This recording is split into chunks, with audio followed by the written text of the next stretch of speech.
Praise వందనాలు.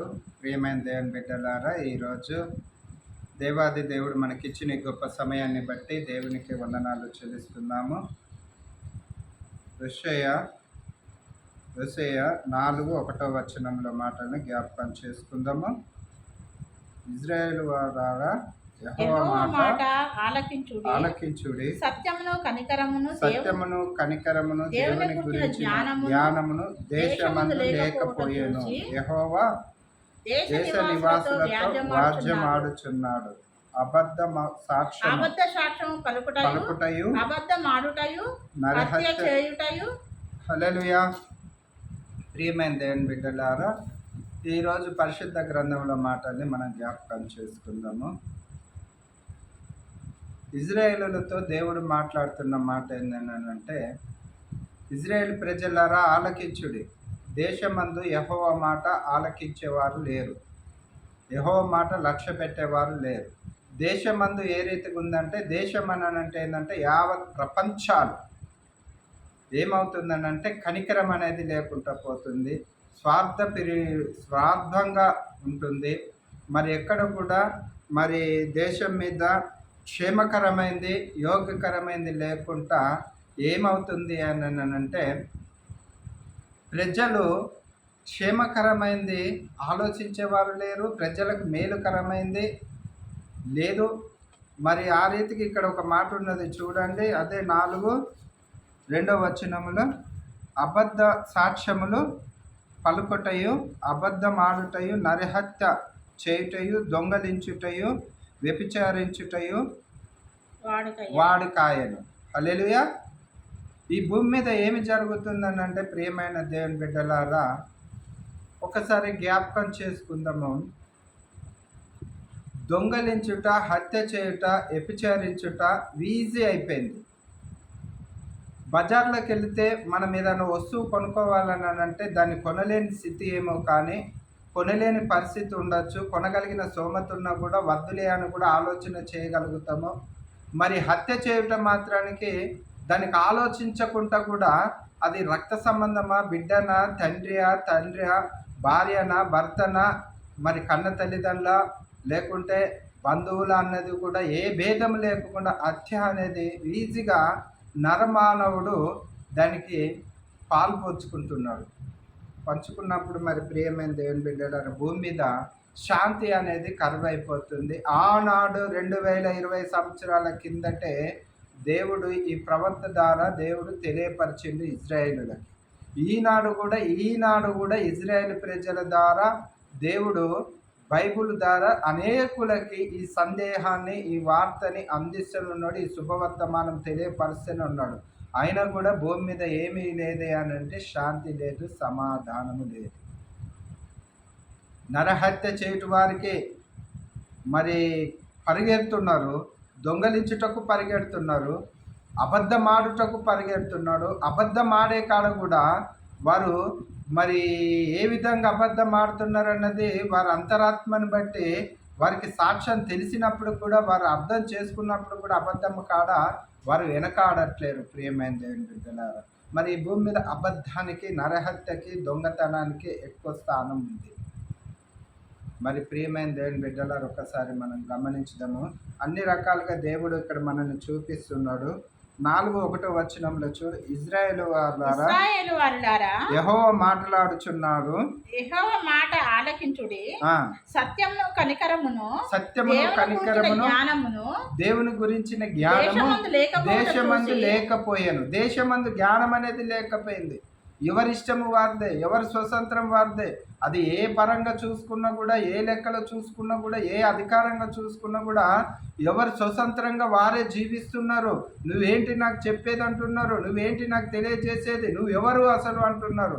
ప్రియమైన దేవుని బిడ్డలారా, నువ్వెవరు అనే కాడ ఇక్కడ ఏమవుతుందనంటే విభేదాలు మొదలవుతున్నాయి. విభేదాలు మొదలైన కాడ దీంట్లో సత్యాన్ని గ్రహించలేని స్థితిలోకి వెళ్ళిపోతున్నాం. మంచా చెడా అన్నది కూడా గ్రహించకుండా ఈ భూమి పైన, ఈ దేశంలో పైన ఇక్కడ ఏం జరుగుతుంది అని అంటే, మానవత్వం అనేది కరువైపోతున్నది. మనిషి గౌరవించవలసింది కూడా లేకుండా పోతుంది. ప్రియమైన దేవుని బిడ్డలారా, మరి అటువంటి సమాజంలో, అటువంటి కాలంలో మనం ఉన్నాము. ఉన్నప్పుడు మనం సత్యానికి చెవియొగ్గుతూ మరి ముందుకెళ్ళాలని దేవుడు మనల్ని కోరుకుంటున్నాడు. ఇక్కడ చూడు 2వ వచనము, అబద్ధ సాక్ష్యము పలుకుటయు, అబద్ధ సాక్ష్యం పలుకుటయు, అబద్ధమాడుటయు, హత్య చేయుటయు, దొంగలించుటయు, వ్యభిచారించుటయు వాడుకయ్యను. జనులు కన్నము వేసెదరు, మానక నరహత్యలు చేసెదరు. కాబట్టి దేశము ప్రాలాపించుచున్నది. ప్రియమైన దేవుని బిడ్డలారా, ఈ రోజు ఎక్కడ ఏ వీధిలో ఏ కుటుంబంలో ఏ అలజడి ఏం జరుగుద్దో కూడా ఎవరికి తెలియని స్థితిలో జీవిస్తున్నాము. ఇంకా కొద్దిసేపటికి ఏ కుటుంబం నుంచి ఏ వార్త వినపడుతుందో కూడా తెలియదు. దేశం ప్రాలాపిస్తుందట. దేశమే, ఒక ఇంట్లో కాదు, ఒక ఊర్లో కాదు, దేశం అంతటా అట్లనే ఉంది. రాష్ట్రాలలో అట్లే ఉన్నది, ప్రపంచాలలో అట్లే ఉంది. ప్రియమైన దేవుని బిడ్డలారా, మన యూట్యూబ్లలో చూసినాము, వార్తలలో యూట్యూబ్లో చూస్తే ప్రియమైన దేవుని బిడ్డలారా, అక్కడ జరుగుతున్న యుద్ధాలని, ఆ సౌండ్లని, చిన్న పిల్లల కానించి తలకాయలు పగిలిపోయి చెవులలోకెళ్ళి, ముక్కులలోకెళ్ళి, కళ్ళల్లోకెళ్ళి బ్లడ్ వచ్చి చిన్న పిల్లల కానించి ప్రియమైన దేవుని బిడ్డలారా అల్లాడిపోతున్నారు. ఒక తల్లి అయితే 4 పిల్లల్ని ఇట్లా కడుపు కింద పెట్టుకొని వాళ్ళ మీద పడుకొని ఆ సప్పుడు వినపడకుండా ప్రయత్నం చేస్తుంటే ఆ సౌండ్లకి ఏమని మనము ఆ తల్లి ఆ పిల్లల్ని రక్షించగలుగుతుంది. ప్రియమైన దేవుని బిడ్డలారా, మహా భయంకరమైన రోజులు ఉన్నాయి. అయినప్పుడు కూడా మానవులలో ఏం లేదంటే చలనము లేకుండా పోతున్నది. హత్య చేయుటకు పరిగెడుతున్నారు, అబద్ధం ఆడుటకు పరిగెడుతున్నారు, నరహత్య చేయుటకు పరిగెడుతున్నారు, దొంగతనం చేయుటకు పరిగెడుతున్నారు. ఇవే ఈ భూమి మీద శాశ్వతమైపోతున్నాయి. మనిషిని గౌరవించేది లేదు, చట్టాలకు ఇలువ లేదు, సమాజంలో ఇలువ లేదు, పెద్ద చిన్న ఇలువ లేదు, సమాజంలో ఇలువలు కోల్పోతున్నాయని పరిశుద్ధ గ్రంథం తెలియపరుస్తుంది. ప్రియమైన దేవుని బిడ్డలారా, మరి ఇక్కడ ఒక మాట చూద్దాము. 6వ వచనంలో చూడమ్మా,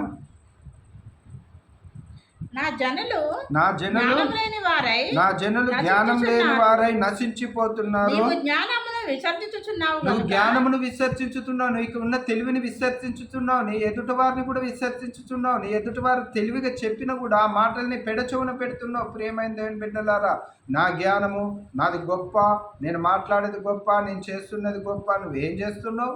నువ్వు కొద్దిగా చేస్తున్నావేమో. ఏం చేస్తున్నావు? ప్రజలకు మేలుకరమైందా? లేదా నీ కుటుంబానికి మేలుకరమైందా? లేకుంటే నీ గ్రామానికి మేలుకరమైందా? లేకుంటే దేశానికి మేలుకరమైందా? ఏ మేలుకరమైంది ఏది లేదు. మన పేర్ల కోసం మనం చేసుకుంటున్నామేమో. ప్రియమైన దేవుని బిడ్డలారా, అందురించి దేవుడు అంటున్నాడు, నా ప్రజలకి జ్ఞానము లేనివారై నశించుచున్నారు. ప్రియమైన దేవుని బిడ్డలారా, దేవుడు కోరుకుంటున్నాడు, నిన్ను బట్టి నన్ను బట్టి దేవుడు కోరుకుంటున్నాడు. దేశానికి కానీ ప్రజలకు కానీ యోగక్షేమమైంది ఉండాలంటే ప్రార్థన ద్వారా, దేవుని కృప ద్వారా మనము మేలుకరమైనది చేతనైతే సహాయం చేయాలి, లేకుంటే ఊరకుండి ప్రార్థన చేయాలి. ప్రియమైన దేవుని బిడ్డలారా, మరి అందరించి ఇక్కడ 7వ వచనము చదవమ్మా. తమకు కలిమి కలిగిన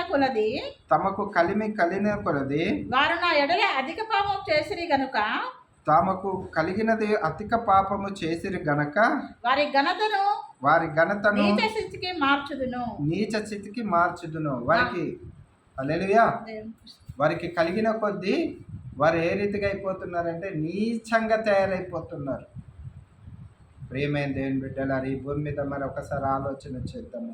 నీ జీవితంలో, నా జీవితంలో ప్రయోజనకరమైనది అని ఉన్నదా? ఈ భూమి మీద ఏం జరుగుతుంది అన్నది కూడా మరి హోషేయ 4:1 వచనంలో మనకి దేవుడు తెలియపరుస్తున్నాడు. దేవుడి ఇట్టి మాటల్ని దీవించి ఆశీర్వదించును గాక. ఆమేన్. Praise Lord. వందనాలు.